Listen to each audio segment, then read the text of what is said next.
ఈ రాత్రికాల సమయంలో కొద్ది నిమిషాలు దేవుని యొక్క వాక్యాన్ని మనం ధ్యానం చేద్దాం. మరి నిన్న కొన్ని విషయాలు యేసయ్య భూమి మీద ఉన్నప్పుడు జరిగినటువంటి కొన్ని సంఘటనలను మనం ధ్యానం చేశాం.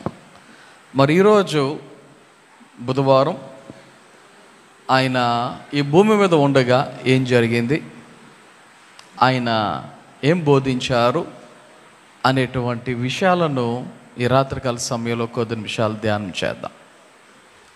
దానికంటే ముందు ఇంకొక మాటను మనము ఆలోచిద్దాం. అదేంటంటే, ఒక రకంగా చెప్పాలి అంటే యేసయ్యకి ఇది లాస్ట్ నైట్ కింద లెక్క. యేసు ప్రభుల వారికి ఆఖరి రాత్రి కింద లెక్క. కారణం ఏంటంటే, రేపు నైట్ ఏం జరిగిందో అందరికీ తెలుసు. పస్కా పండుగ వారు ఆచరించారు. ఆ తర్వాత అక్కడి నుంచి గెత్సెమనే తోటకు వారు ప్రార్థనకి వెళ్ళారు. అక్కడ ప్రార్థన చేసుకుంటూ ఉండగానే ఆ యొక్క సైనికులు వచ్చి యేసయ్యను పట్టుకోవటం జరిగింది. సో ఆ రాత్రంతా అటు ఇటు తిప్పటం, కొట్టడం, అపహాసించడం ఇవన్నీ జరిగినాయి. సో ఇంకా రేపు నైట్ నుంచి ఆయనను శ్రమ పెట్టడం, ఇబ్బంది పెట్టడం, కొట్టడం, కొరడాలతో కొట్టడం, మొండలకి కిరీటం పెట్టడం ఇవన్నీ రేపు నైట్ నుంచే స్టార్ట్ అయిపోయినాయి. కాబట్టి మరి బేసిక్గా ఆఖరి రాత్రి ఏదంటే ఈరోజే. దీనినే ఆయన జీవితంలో ఆఖరి రాత్రిగా మనము చెప్పుకోవచ్చు. మరి అటువంటి ఈ యొక్క దినం ఏం జరిగింది, ఆయన ఏమి బోధించారు అనేటువంటి విషయాలు చూస్తే మత్తయి సువార్త 23వ అధ్యాయంలో ప్రారంభమవుతాయి ఆయన మాటలు. ఆయన కొన్ని జాగ్రత్తలు చెప్తా ఉన్నారు. ఏంటి ఆ జాగ్రత్తలు అంటే, జనసమూహములతోనూ తన శిష్యులతోనూ ఇట్లా నేను యేసయ్య చెప్తున్నటువంటి మాట. జన సమూహములతోనూ అంటే చాలామంది ఉన్నారు అక్కడ, వారందరితోనూ వారితో పాటుగా శిష్యులతోనూ కూడా చెప్తున్నటువంటి మాట. శాస్త్రులను పరిసయ్యులను మోషే పీఠ మందు కూర్చుండేవారు గనుక వారు మీతో చెప్పు వాటినన్నిటినీ అనుసరించి గైకొనుడి, అయినను వారి క్రియల చొప్పున చేయకుడి. వారు చెప్పుదురే గాని చేయరు. వారు బోధిస్తే వారు ఏం చెప్పారో అది మీరు చేయండి. ఇది యేసయ్య చెప్తున్నటువంటి మాట. వారు మోషే పీఠమందు కూర్చుండువారు అంటే ఉన్నతమైనటువంటి స్థానములో ఉండేటువంటి వారు. అటువంటి వారు మీకు మంచి విషయాలనే బోధిస్తున్నారు. కాబట్టి మీరేం చేయొచ్చు, వారు మీతో చెప్పు వాటినన్నిటినీ అనుసరించి గైకొనుడి. వారు మీకు ఏ ప్రసంగం చేస్తే, వారు ఏ బోధ చేస్తే, వారు ఏ మాట చెప్తే దానిని మీరేం చేయాలి, గైకొనుడి. అయితే యేసయ్య వారు చెప్పింది మీరు గైకొనాలి, కానీ ఏం చేయొద్దు, వారి క్రియల చొప్పున చేయొద్దు. ఏం చేయాలి, వారు చెప్పింది మీరు చేయండి, కానీ వారి క్రియలు చొప్పున మీరు చేయొద్దు. అంటే దీని అర్థం ఏంటి? దీని అర్థం ఏంటి?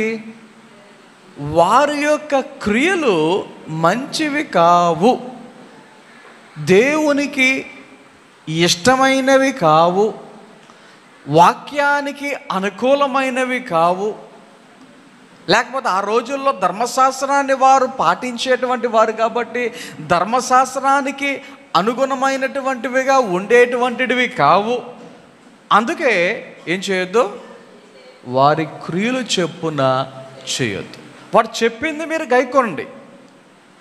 వారు ప్రసంగాలు చేస్తారు కాబట్టి ఆ ప్రసంగాన్ని మీరు వినండి, విని దాని ప్రకారంగా నడుచుకోండి, గైకొనండి. కానీ వారి క్రియలు చొప్పున మాత్రం మీరు చేయకూడదు. సో ఆయన యొక్క మాటల ప్రకారంగా, అంటే యేసయ్య యొక్క మాటల ప్రకారంగా ఈ శాస్త్రులు లేకపోతే పరిసయ్యులు ఎలాంటి క్రియలు కలిగి ఉన్నారు? వారు ఎలాంటి క్రియలు కలిగి ఉన్నారు అంటే మనకి 13వ వచనం నుంచి చదువుకుంటూ వెళ్తే, వేషధారులైన శాస్త్రులారా, పరిసయ్యులారా అంటూ ఉన్నాడు. ఈ పరిసయ్యులు ఎలా ఉన్నారు? వేషధారుల వలె ఉన్నారు. వేషధారులు అంటే బయటికి ఒకలాగా, లోపల మరొకలాగా. బయటికి ఒకలా కనబడతారు, లోపల మరొకలాగా కనబడతారు. సో యేసయ్య వీరి యొక్క లోపల బయట వారు ఎలా ఉంటారంటానికి కొన్ని ఎగ్జాంపుల్స్ చెప్పారు, కొన్ని ఉదాహరణలు చెప్పారు. ఏంటి అంటే, పరలోక రాజ్యమును మూయుదురు, మీరు అందులో ప్రవేశింపరు, ప్రవేశించు వారిని ప్రవేశింపనీయరు.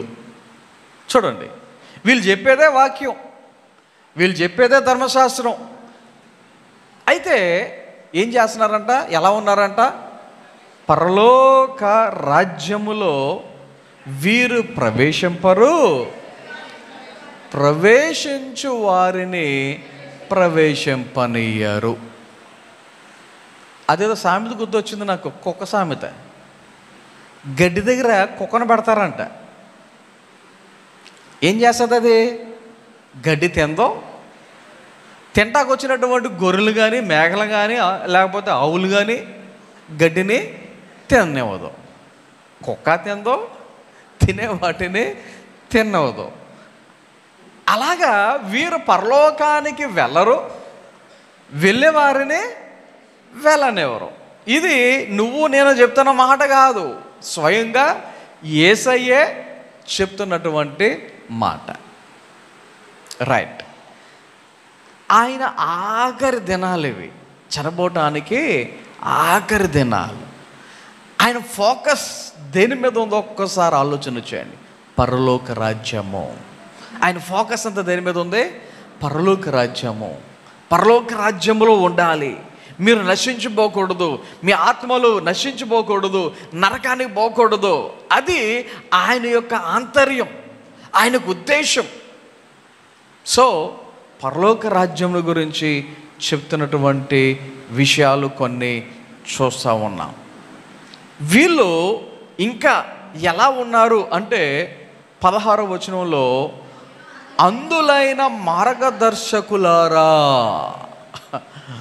మొదటేమో వేషధారులారా అని చదివాం. రెండోది ఇప్పుడు ఏమని యేసయ్య చెప్తున్నాడు? అందులైన మార్గదర్శకులారా. ఇప్పుడు అందులు అంటే ఒకలాగా ఉంటుంది, రెండు గుడ్డోడివి అంటే ఒక అర్థం వేరే, అది వేరే, అక్కడ వరకు నో ప్రాబ్లం. కానీ గుడ్డివారైన మార్గదర్శకులారా అంటే వారికి కళ్ళు లేవు, చూపు లేదు, కానీ ఏం చేస్తున్నారంట? ఈ రోడ్లు ఎలా వెళ్ళాలి, ఈ రోడ్లు ఎలా వెళ్ళాలి అని చెప్తా ఉన్నారంట. ఎంత ఆశ్చర్యం! గుడ్డోడు ఎప్పుడైనా ఎక్కడైనా తన యొక్క మార్గాన్ని చెప్పగలుగుతారా? మీరేమనుకోనంటే ఒక మాట చెప్తా, బయట ఎక్కడా కూడా దీనిని చెప్పొద్దు, కానీ అర్థం కావటానికి ఒక మాట చెప్తున్నాను.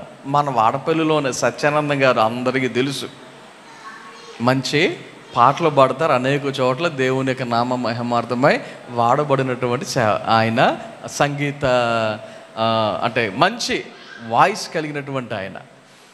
ఒకసారి మా ఇంటికి వస్తున్నారు ఒక సాయంత్రం పూట.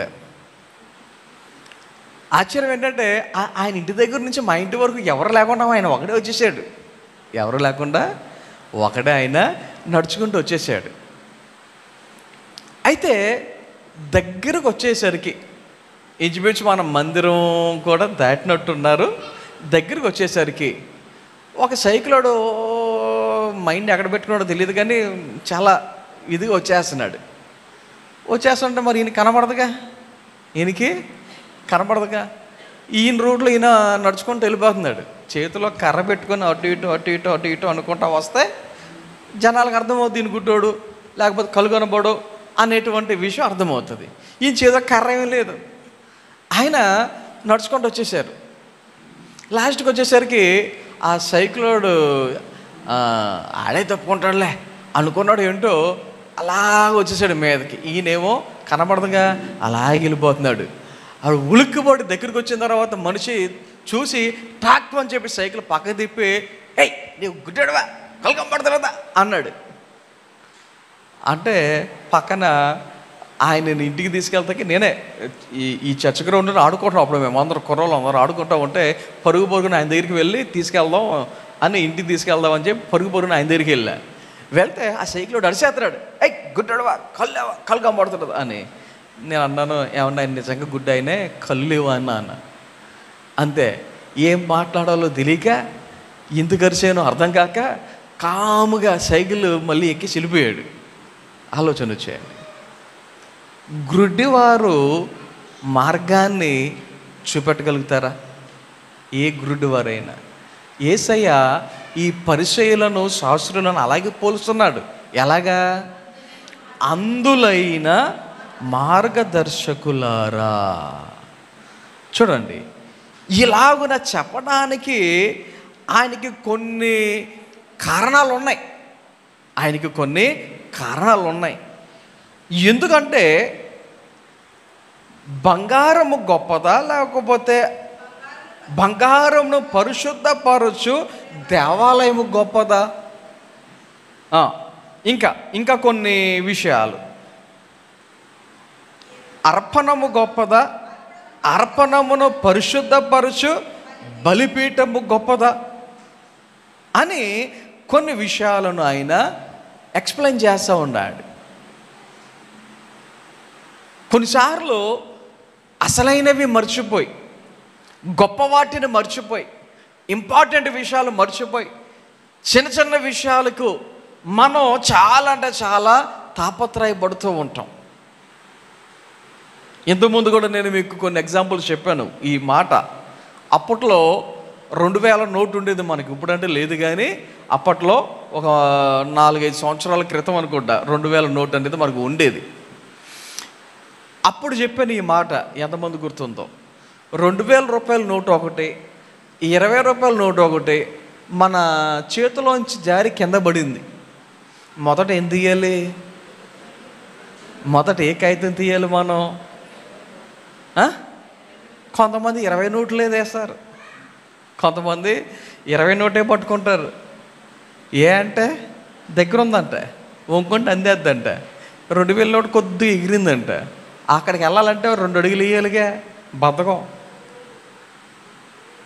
కొంతమందికి ఏది ఇంపార్టెంటో, ఏది విలువైనదో గ్రహింపు ఉండదు.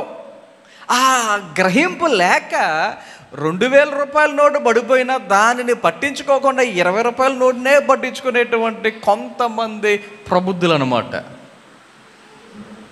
గమనించండి. ఈ రాత్రికాల సమయంలో మన జీవితంలో మనం ఏది ఇంపార్టెంట్, ఏది ముఖ్యం, ఏది ప్రాముఖ్యం అది గ్రహించాలి. ఏది ప్రాముఖ్యమో గ్రహించాలి. 70 సంవత్సరాలు ప్రాముఖ్యమా, శాశ్వత జీవితం ప్రాముఖ్యమా? ఆలోచన చేయండి. అద్దె ఇల్లు గొప్పదా, సొంత ఇల్లు గొప్పదా అంటే ఏమంటారు? అబ్బా, అందరికి సొంత ఇల్లే కావాలి, ఇందులో ఏమాత్రం డౌట్ లేదు. మరి వాక్యాలు ఏం చెప్తున్నాయి? ఈ లోకంలో ఉన్నదంతా కూడా అద్దె ఇల్లు లాంటిదే. మనకు అసలైన ఇల్లు, మనకు అసలైన స్థలం ఎక్కడ ఉందంట? పరలోకమందు ఉన్నది. అది మనుషుని చేత కట్టబడినది కాదు, దేవుని చేత కట్టబడినది. ఆలోచన చేయండి ఒకసారి. మనము అసలైన వాటి మీద దృష్టి పెట్టకుండా ఏం చేస్తున్నాం? 20 రూపాయల నోటు మీదే దృష్టి అంతా. ఎప్పుడు చూసినా 2000 రూపాయలు దొరుకుద్దా, నాకు గాలికి వచ్చి ఎగిరిపోతే దాని అంకలు ఎవరు పడిగెడతారు, అది ఎక్కడికి ఎగురుద్దు అనుకుంటాం మనం. కానీ 2 అడుగులు వేస్తే అదే దొరుకుద్ది. ఆలోచన చేయండి ఒకసారి. ఈ పరిసయ్యులు, శాస్త్రులు అలాగే ఉన్నారు అని యేసయ్య చెప్తున్నాడు. పరలోకానికి వెళ్ళరు, వెళ్ళనివ్వరు. తర్వాత వీళ్ళ గురించి చెప్తూ 23వ వచనం నుంచి మనం చదువుకుంటూ వెళ్తే, వీరు పుదీనాలోను, సోపులోను, జీలకర్రలోను 10వ వంతు చెల్లించి ధర్మశాస్త్రంలో ప్రధానమైన విషయములను అనగా న్యాయమును, కనికరమును, విశ్వాసమును విడిచిపెట్టితిరి. వాటిని మానక వీటిని చేయవలసి ఉండేను. చూడండి, వీళ్ళేం చేస్తున్నారంట? 10వ వంతు ఇస్తున్నారంట, దశంభాగం ఇస్తున్నారంట. యేసయ్య ఆఖరి రోజుల్లో ఆయన చెప్తున్నమాట, దశమ భాగం ఇవ్వటం ముఖ్యమే, అది ఇవ్వటం ఆపద్దు. కానీ దానికి మించినది ఉంది, దానికి మించినది ఉన్నది. ఏంటి అది అంటే, వాక్యం చెప్తే న్యాయమును, కనికరమును, విశ్వాసమును విడిచిపెట్టొద్దు. ఏం చేయొద్దు? న్యాయమును, కనికరమును, విశ్వాసమును. బాగా గుర్తుపెట్టుకోండి, న్యాయం, కనికరం, విశ్వాసం. ఇప్పుడు ఈ న్యాయం అనేది ఎవరికి సంబంధించింది? న్యాయం అనేది ఎవరికి సంబంధించింది? ఫస్ట్ సెల్ఫ్ అంటే మనలో న్యాయం ఉండాలి. కొన్నిసార్లు షాపుకి వెళ్ళినప్పుడు నా దగ్గర ఎవరైనా అనుకోకుండా ఒక 10 రూపాయల కాగితమో, 100 రూపాయల కాగితమో, 500 రూపాయల కాగితమో ఎక్కువ ఇచ్చేసారు. ఇంకో పొరపాటున నేను ఏమండి నాకు ఎక్కువ ఇచ్చేసారు అని వెనక్కి ఇచ్చేస్తాను. మంద కానప్పుడు మనకెందుకు? అది మంద కానప్పుడు మనకెందుకు? ఒకసారి ఒక బియ్యం కొట్టు, ఆ బియ్యం కొట్టులో నేను బియ్యం కొంటా ఉన్నాను. ఎంత అని చెప్పాడు ఆయన. సరే అని చెప్పి నేను డబ్బులు ఇచ్చాను. డబ్బులు ఇస్తే ఆయన నాకు తిరిగి చేంజ్ ఇవ్వాలి. చేంజ్ ఇవ్వాల్సి వచ్చినప్పుడు ఎక్కువ ఇచ్చేసాడు ఆయన. నేను అన్నాను, ఏమండి నాకు ఎక్కువ ఇచ్చారు, డబ్బులు ఇంతే కదా అని మళ్ళీ తిరిగి వెనక్కి ఇచ్చేసాను. అంతే. ఆ రోజు నుంచి, ఇది జరిగి చాలా సంవత్సరాలు అయింది, ఆ రోజు నుంచి ఆయన నాకు ఎంతగా అమ్మాడో దానికి ఒక 50 రూపాయలు తగ్గించి తీసుకున్న డబ్బుల్లోంచి ఇంకో 50 రూపాయలు మరలా నాకు వెనక్కిచ్చి, ఆ రోజు నుంచి ఈ రోజు వరకు అందరికి ఎంత అమ్ముతాడో నేను వెళ్తే ఒక 50 తగ్గించేస్తాడు నాకు. ఆయన అనుకున్నాడంట ఆ రోజు మనసులో, ఈయనకి నేను తక్కువకి ఇవ్వాలి అని అనుకున్నాడంట ఆయన. ఏదో ఒక్క పూట ఆ ఒక్కసారికి తగ్గించడేమో అనుకున్నా, అదేంటో ఈ రోజుకు కూడా నేను వెళ్తే ఒక 50 తక్కువ తీసుకుంటాడు ఆయన. గమనించండి, న్యాయం అంటే సెల్ఫ్, మన మీద. 2 కనికరం. రెండోది ఏంటి? కనికరం. ఇది ఇతరుల మీద. కనికరం అంటే పొరుగువారు అన్నమాట. పొరుగువారి మీద మనం ఏం చేయాలి? కనికరము చూపేవారుగా ఉండాలి, కనికర పడేవారుగా ఉండాలి. అందుకనే నిన్నే మనం విన్నాం, ప్రాముఖ్యమైనటువంటి ఆజ్ఞ ఏది అంటే, ఒకటి నీ దేవుని ప్రేమించన్నాడు, రెండవది నీ పొరుగు వారిని ఎలా ప్రేమించాలి? నిన్ను వలే ప్రేమించమన్నాడు. మనల్ని మనం ఎలా ప్రేమించుకుంటామో ఈ ఇతరులను కూడా అలాగే ప్రేమించాలి. ఆలోచన చేయండి. మన ముఖానికి ఏదైనా రాసుకోవాల్సి వస్తే అబ్బా ఎంత బాగా రాసుకుంటామో, అవసరమైతే 1/2 గంట అయినా టైం తీసుకుంటాం. అది ఎదుటోళ్ళకి రాయాలంటే పర్ఫార్మెన్స్ పరదిలిపో, అవసరమైతే తుడుచుకో, అర్థం అందుకో చూసుకో అన్నట్టుగా ఉంటాయి. మన మీద దొంగ వాళ్తే ఎలా కొట్టుకుంటాం అంతే. అదే పక్కోడి మీద అయితే పెట్టి కొట్టేస్తాం. అవునా? అంటే మన శరీరం కాదుగా, మనకు దెబ్బ తగలదుగా, అది మన ఉద్దేశం కదా. సో రెండోది కనికరం. ఒకటి న్యాయం, సెల్ఫ్. రెండు కనికరం, పొరుగువారు. మూడోది ఏంటంటే విశ్వాసం. ఇది ఆత్మ సంబంధమైనది. దేవుని మీద మనము విశ్వాసము కలిగి ఉండటం అనేది. సో ఈ మూడు విషయాలను ఏం చేద్దాడు ఆయన? విడిచిపెట్టొద్దు. వారు విడిచిపెట్టారు. ఎవరు? పరిసయ్యులు అనేటువంటి వారు, శాస్త్రులు అనేటువంటి వారు, ప్రధాన యాజకులు అనేటువంటి వారు ఈ మూడు విషయాలు విడిచిపెట్టారు. ఈ విడిచిపెట్టి వారు సమాజంలో ఎలా బ్రతుకుతున్నారో తెలుసా? ఇదే అధ్యాయము 23వ మొదటి భాగానికి వెళ్తే అక్కడ కొన్ని విషయాలు చెప్తున్నారు. 6వ వచనం నుంచి, విందులలో అగ్రస్థానములను, సమాజ మందిరములో అగ్రపీఠములను, సంత వీధులలో వందనములను, మనుషుల చేత బోధకులని పిలువబడుటయు కోరుదురు. కొంతమందిని పెట్టుకుంటారు అన్నమాట వీళ్ళు. ఇంకా అగ్రస్థానాలే కావాలి, పైనే ఉండాలి, ఇంపార్టెన్స్ ఉండాలి, వందనాలు చెప్పాలి, ఎక్కడ కనబడితే అక్కడ, ఎప్పుడు పడితే అప్పుడు పదే పదే చెప్తూనే ఉండాలి. వీళ్ళు మాత్రం తిరిగి చెప్పరు. ప్రైజులాడు అంటే ప్రైజులాడు అంటారు, తిరిగి చెప్పరు. అందరికి వినబడేటట్టు, అందరికి కనబడేటట్టు వీళ్ళకి మాత్రం చెప్పేయాలి.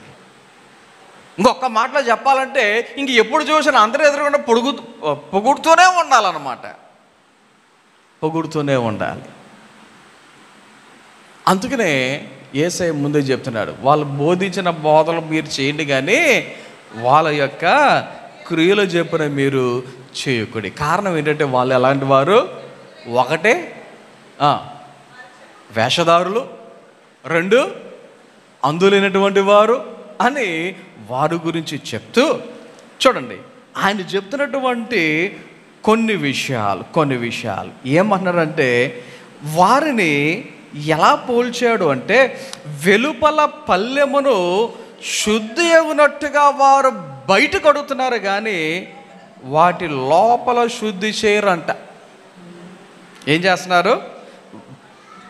గిన్నెయు పల్లెమును వెలుపట శుద్ధి చేయుదురు కానీ అవి లోపల దోపుతోనూ అజితేంద్రియత్వముతోనూ నిండి ఉన్నది. మనం వండుకునేటువంటి పాత్రలో ఒకవేళ కంగారులో మీరు ఎప్పుడైనా కడగాల్సి వస్తే బయటికి కడకపోయినా పర్లా, లోపల మాత్రం శుభ్రంగా కడుక్కోండి. లేకపోతే మనం వండేదంతా పాడైపోద్ది, వండేవన్నీ పాడైపోతాయి. అవునా కదా? కానీ ఈ పరిచయులు, శాస్త్రంలో ప్రధాన యాజకులు అనబడిన వారు ఎలా ఉన్నారు? బయట మాత్రం అబ్బో తల తల తల మెరిసిపోతుంది. అంటే విమ్ము సబ్బుతోనో ఏ సబ్బుతో కడిగారో కానీ అది పీచుతో ఒక్కసారి అలాగంటే చాలు, అలా మెరుపులు వచ్చేస్తాయి. లోపల మాత్రం దారుణం, కంపు. అందుకనే ఆయన చెప్తున్నారు, వేషధారులు బయటికి ఎలా కనబడుతున్నారు? శుభ్రంగా కడిగిన గిన్నె వలే. బయట చూసి మోసపోవద్దు, లోపలంతా కంపే. రెండోది దేంతో ఆయన పోల్చున్నారో తెలుసా? సమాధులతో పోల్చుతున్నారు. ఎలాంటి సమాధి? సున్నము కొట్టిన సమాధి. మామూలు సమాధి కాదు, సున్నము కొట్టిన సమాధి. ఎంత సున్నము కొట్టినా కూడా బయట అబ్బో భలే ఉంది, రంగుగా ఉంది అన్నట్టుగా ఉండొచ్చు. కానీ సమాధి లోపల ఎలా ఉంటుంది? చచ్చిన వారి ఎముకలతో, ఒక మాటలో చెప్పాలంటే కంపు. అవునా? సో ఇది ఆయన చెప్తున్నటువంటి విషయం. కాబట్టి శాస్త్రులతో, పరిచయులతో జాగ్రత్త. వారి క్రియలు చెప్పిన మీరు ఎట్టి పరిస్థితులు చేయొద్దు అని చెప్పడం మనము చూస్తూ ఉన్నాం. తర్వాత 24వ అధ్యాయానికి వస్తే, ఆయన దేవాలయంలో నుండి బయటకు వచ్చేసారు. శిష్యులు ఆ దేవాలయపు కట్టడంలోను ఆయనకు చూపించుచూ వచ్చారు. అందుకని ఇవన్నీ చూచుచున్నారు కదా, రాతి మీద రాయి ఒకటే ఆయన ఇక్కడ నిలిచి ఉండకుండా పడద్రోయబడిన మీతో నిత్యముగా చెప్పుచున్నానని వారితో నేను. ఇప్పుడు ఏదైనా ఒక కట్టడం చూపెట్టారనుకో, బబ్బలే ఉంది అంటే ఆశ్చర్యం లేదు. ఆ కట్టడం చూసిన తర్వాత ఏమంటే ఎలాగుందో చూడాలంటే ఇది పడిపోద్ది అంటే ఎవరికైనా బాధే కదా. సో శిష్యులు చెప్తున్నారు, ప్రభా ఈ చూడు ఎలాగున్నాయో, ఈ కట్టడాలు చూడు ఎలాగున్నాయో అంటే యేసయ్య ఏం చెప్తున్నారు, బాగుంది అంటలేదు. ఒకరోజు ఏమవుతాయి, అవన్నీ పడద్రోయబడతాయి అని చెప్తే వీళ్ళకి అర్థం కాకపోయేసరికి ఈ శిష్యులందరూ ఏం చేస్తారో తెలుసా, ఆయన ఒలివ కొండ మీద కూర్చుని ఉన్నప్పుడు శిష్యులు ఆయన వద్దకు ఏకాంతముగా వచ్చి ఇవి ఎప్పుడు జరుగును అని యేసయ్యను అడుగుతూ ఉంటే, ఈ 24వ అధ్యాయము మొత్తం మనం చదివితే ఆయన తన యొక్క రాకడను గూర్చినటువంటి అనేకమైన సూచనలు, ఆయన రాకడ సమయంలో ఏం జరుగుతాయి, ఆయన రాకడ సమయంలో ఎలాంటి పరిస్థితులు వస్తాయి అనేటువంటి అనేకమైన విషయాలు ఆయన చెప్తా వస్తూ ఉన్నారు. అందులో సింపుల్గా మీకు అర్థం కావటం ఒక మాట చెప్తాను. అనేకులు అబద్ధ ప్రవక్తలు వచ్చి పలువురిని మోసపుచ్చుదురు, అక్రమము విస్తరించుట చేత అనేకుల ప్రేమ చల్లారును. దానికంటే ముందు ఆయన చెప్పినటువంటి మాట, అప్పుడు జనులు మిమ్మల్ని శ్రమల పాలు చేసి చంపేదరు, మీరు నా నామము నిమిత్తము సకల జనముల చేత ద్వేషింపబడుదురు, అనేకులు అభ్యంతరపడి ఒకరినొకడు అప్పగించి ఒకరినొకడు ద్వేషింతురు. ప్రస్తుతం ఒక 20 రోజుల నుంచి మన పరిస్థితులు కూడా అలాగే కనబడుతూ ఉన్నాయి. అనేకులు అభ్యంతరపడుతున్నటువంటి పరిస్థితులు. దేవుని యొక్క నామాన్ని బట్టి ఆయన నిలబడితే, ఆయన పేరు చెప్పి ఆయన యొక్క పనులు చేస్తే, ఇప్పుడు అటువంటి వ్యక్తిని నానా రకాలైనటువంటి నిందలు వేసి ఆయనను ఎలా చేశారో నేను ప్రత్యేకంగా చెప్పనవసరం లేదు. అలాంటి పరిస్థితులు కనబడుతూ ఉన్నాయి. సో యేసయ్య చెప్తున్నటువంటి విషయాలు ఏంటి అంటే సింపుల్, ఆయన రాకడ గురించి చెప్తున్నారు. ఆయన యొక్క రాకడ గురించి అంటే ఆయన చనిపోవడానికి ఒక్క రోజు ముందు ఆయన చెప్తున్నారు, మరల నేను వస్తాను, నేను వచ్చే ముందు ఇలాంటి క్రియలు జరుగుతాయి, ఇలాంటి కార్యాలు జరుగుతాయి, ఇలాంటి ఇబ్బందులు వస్తాయి, ఇలాంటి శ్రమలు వస్తాయి, భూకంపాలు వస్తాయి, కరువులు వస్తాయి అని అనేకమైనటువంటి విషయాలు ఆయన చెప్తా ఉన్నారు. 24వ అధ్యాయం మీరు ఇంటికి వెళ్ళిన తర్వాత ఒక్కసారి కాకపోతే 2-3 సార్లు అయినా అర్థం చేసుకొని చదవండి. చాలా విషయాలు అందులో మనకి కనబడుతూ ఉన్నాయి. ఆ తర్వాత దేవుని యొక్క వాక్యములో 25వ అధ్యాయానికి వచ్చేసరికి ఆయన ఒక ఉపమానాన్ని చెప్తున్నారు. అదే 10 మంది కన్యకల గురించి. 10 మంది కన్యకల గురించి మనం చాలాసార్లు విన్నాం, చాలాసార్లు చదివాం. కాబట్టి దీనిని గురించి నేను అంత ఎక్కువగా వివరించవలసినటువంటి పని లేదు. కానీ ఆయన చెప్తున్నటువంటి మాట, ఈ యొక్క ఉపమానం ఎందుకు చెప్పారు అంటే సిద్ధపాటు గురించి మనం అర్థం చేసుకోవటానికి. దేనికి? సిద్ధపాటు గురించి. మనము సిద్ధపడాలి, సిద్ధపడి ఉండాలి. ఆయన ఎప్పుడు వస్తారో తెలీదు. వచ్చేది మాత్రం సత్యం, వచ్చేది మాత్రం పక్క, వచ్చేది మాత్రం డౌట్ లేదు. కానీ ఆయన వచ్చే టైంకి మనం ఎలా ఉండాలి? సిద్ధముగా ఉండాలి అనేటువంటి విషయాలను ఆయన తెలియచేస్తూ అది అర్థం కావటానికి ఈ యొక్క 10 మంది కన్యకల గురించి చెప్పారు. సిద్ధపడిన వారు లోపలికి వెళ్ళారు, సిద్ధపడిన వారు బయట విడిచిపెట్టబడ్డారు, తలుపు బయట ఉండిపోయారు. వారు బయట ఉండగానే లోపల గడియ వేయబడింది. వారు కూడా తడుతున్నారు తలుపుని.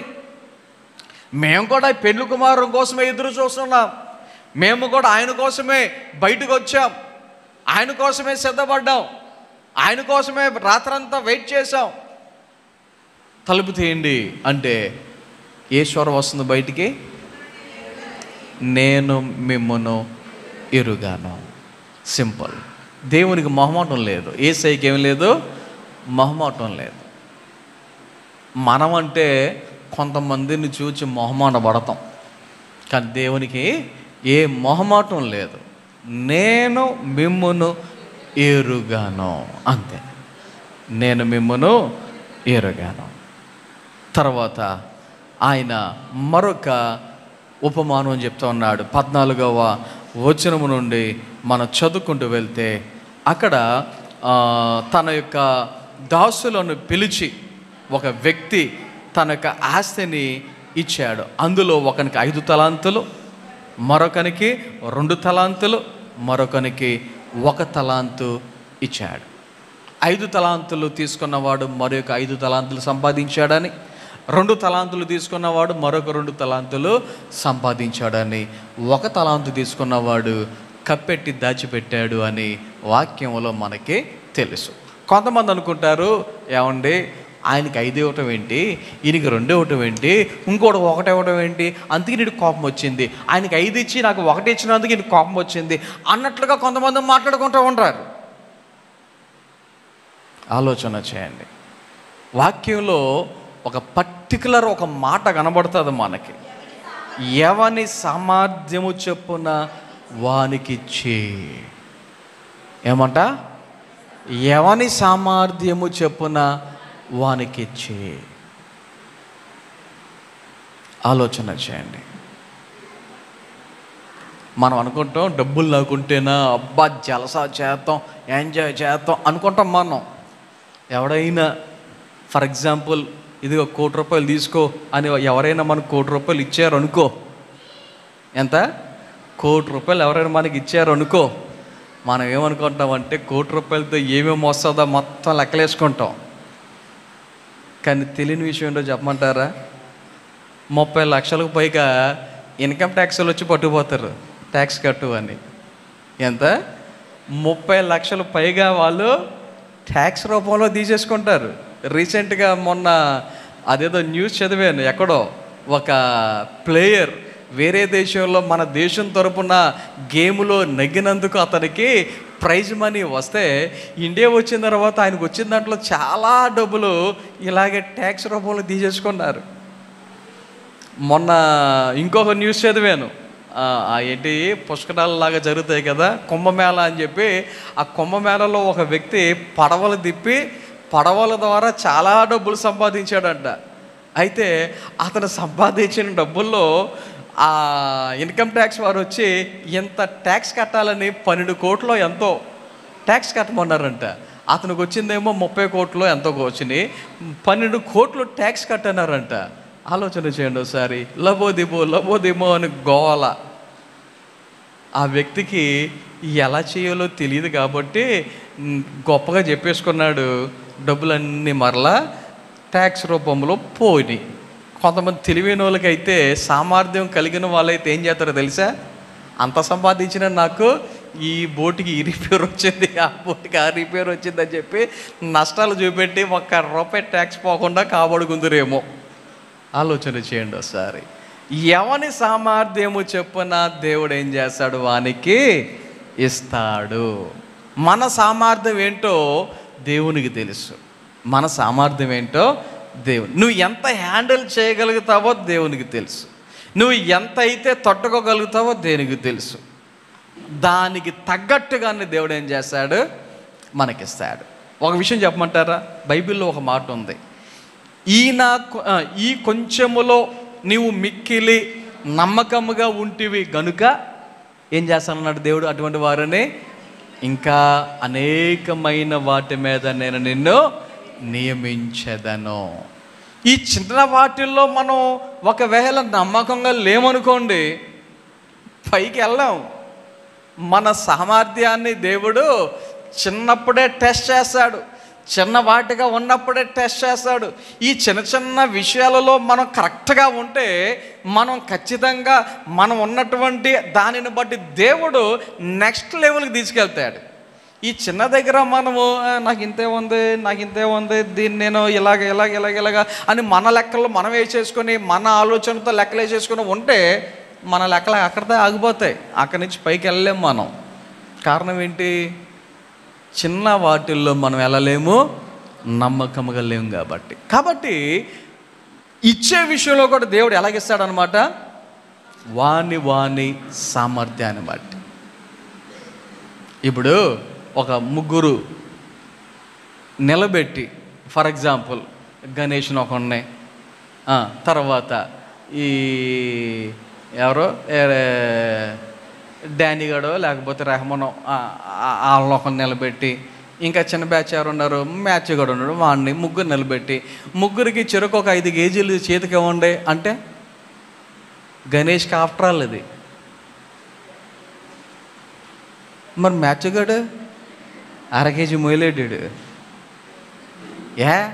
ఆడికి 5 ఇచ్చి నాకు 1/2 కేజీ ఇచ్చారంటే అంటే ఎవరిని సామర్థ్యం చెప్పినా వానికి ఇవ్వాలి. దేవుడు కూడా అలాగే ఇచ్చాడు, దేవుడు కూడా అలాగే ఇస్తాడు. సో ఇక్కడ మనం గమనించవలసింది ఏంటంటే, ఆయన ఇచ్చినప్పుడు ఇచ్చినటువంటి దానితో మరలా మనము దానికి రెట్టింపు సంపాదించేవారుగా ఉండాలి. అంటే ఇంకొక మాటలో చెప్పాలంటే బిజినెస్ ఇది. మనకిచ్చినటువంటి పని నమ్మకంగా మనం దానిని ఏం చేయాలి? అభివృద్ధి చేసుకోవాలి. దేవుడు సోమరుల్లో ఉండమన్నాడా? పని చేయకుండా కష్టపడకుండా ఉండమన్నాడా? పని చేయాలి, కష్టపడాలి, సంపాదించాలి. అదే దేవుడు చెప్తున్నది. సో 5 తలాంతులు సంపాదించిన వాడు మరొక 5 సంపాదిస్తే దేవుడు ఏమన్నాడు? బలా నమ్మకమైన మంచి దాసు. 2 తలాంతులు సంపాదించిన వాడు మరొక 2 సంపాదిస్తే బలా నమ్మకమైన మంచి దాసుడా, ఈ కొంచెంలో నమ్మకముగా ఉంటేవి అనేకమైన వాటి మీద నియమించేదను. 1 తీసుకున్నవాడు ఏమన్నాడు? విత్తని చోట నువ్వు కోస్తావు, చల్లని చోట పంట కూర్చుకొని వాడవు. అందుకనే నేనేం చేశాను? దాచిపెట్టి, ఇదిగో నీ తలాంతి, ఇదిగో తీసేసుకో, ఎవడకు కావాలి, నాకు నీది ఎవడకు కావాలి, ఇదిగో తీసేసుకో. ఆలోచన చేయండి. ఆయన ఇచ్చింది కేవలం మరల వెనక్కి తీసేసుకుంటాక ఆయన ఉద్దేశం. సో ఆయన ఇచ్చిన తలాంతులను ఏం చేయాలి? మనము రెట్టింపు చేసుకొని ఆయనకు మనము ఎంత ఇచ్చాడో అంత ఇచ్చేస్తే ఆయన ఎంత సంతోషపడతాడు. కొంతమందికి పాటలు పాడే తలాంతు, కొంతమందికి వాక్యం చెప్పే తలాంతు, కొంతమందికి వంట చేసే తలాంతు, కొంతమందికి తుడిచే తలాంతు, కొంతమందికి రకరకాల తలాంతులు దేవుడు మనకిస్తా ఉన్నప్పుడు ఎంతమంది అటువంటి తలాంతులను దేవుని యొక్క నామ మహిమార్థమై వాడగలుగుతూ ఉన్నారు? ఆలోచన చేద్దాం.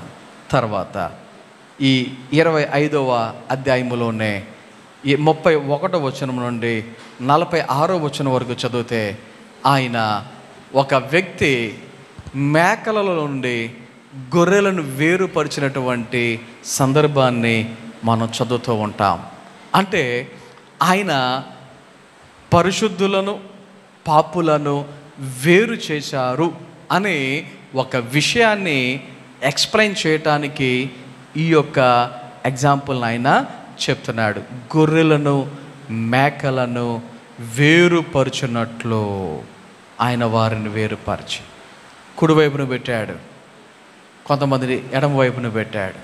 కుడివైపున ఉన్న వాళ్ళతో అంటున్నాడు, తండ్రి చేత ఆశీర్వదించబడిన వారులారా రండి, లోకం పుట్టినది మొదలుకొని మీ కొరకు సిద్ధపరచబడిన రాజ్యమును స్వతంత్రించుకొనడి.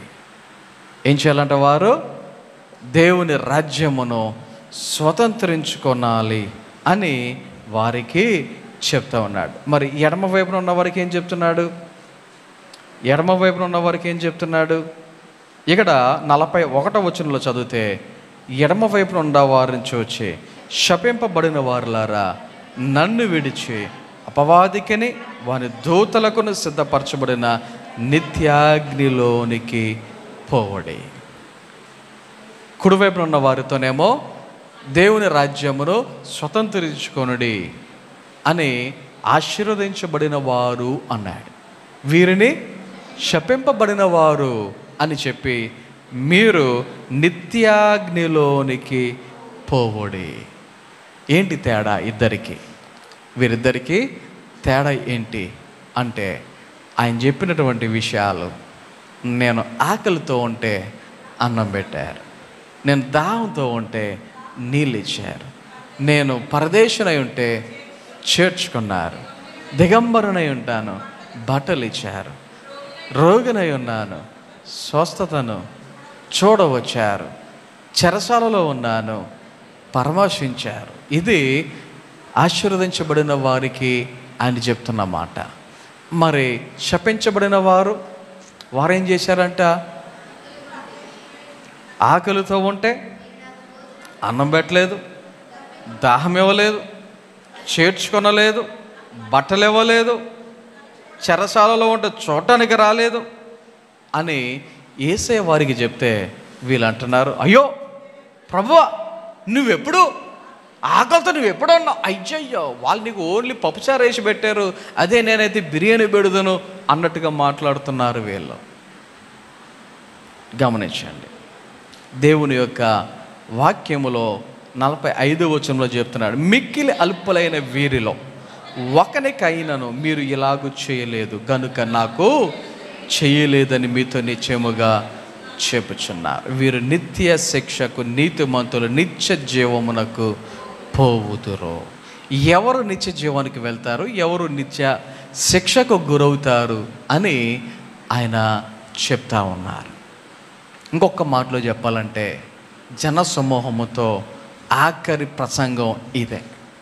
జనసమూహముతో ఆయన చేసినటువంటి ఆఖరి ప్రసంగం ఇదే అని మనము చెప్పుకోవచ్చు. ఎందుకంటే ఇది జరుగుతూ ఉండగా ఈ రోజునే ఏం జరిగింది అంటే, ఇస్కరియోతు యోధ అనబడినటువంటి ఆయన శిష్యుల్లోనే ఒకడు ఇలాగున్న మీటింగ్ జరుగుతూ ఉంది, ఆయన అందరికీ మరి ఎక్స్ప్లెయిన్ చేస్తూ ఉన్నాడు.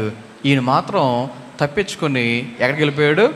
ప్రధాన యాజకుల దగ్గరికి వెళ్ళాడు. 14వ వచనంలో 26వ వచనంలో కనబడుతుంది, నేను ఆయనను మీకు అప్పగించిన యెడల నాకేమి ఇస్తురని వారిని అడిగాను. అందుకు వారు 30 వెండి నాణెములు తూచి వానికి ఇచ్చిరి. వాడు అప్పటి నుండి ఆయనను అప్పగించుటకు తగిన సమయము కనిపెట్టుచుండెను.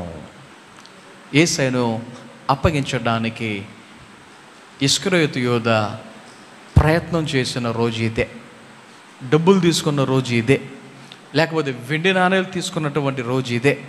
యేసయ్యను ఇక్కడి నుంచి ఎప్పుడెప్పుడు అప్పచెబుదామా అని ఎదురు చూస్తూ కనిపెడుతున్నటువంటి సమయం కూడా ఇదే.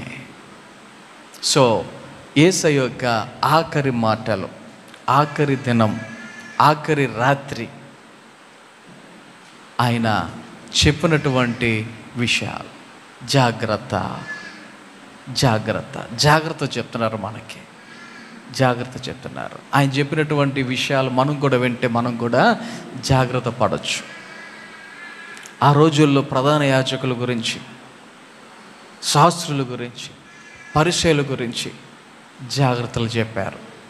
ఈ రోజున అబద్ధ బోధకుల గురించి, అబద్ధ ప్రవక్తల గురించి మనము జాగ్రత్త పడవలసి ఉన్నది.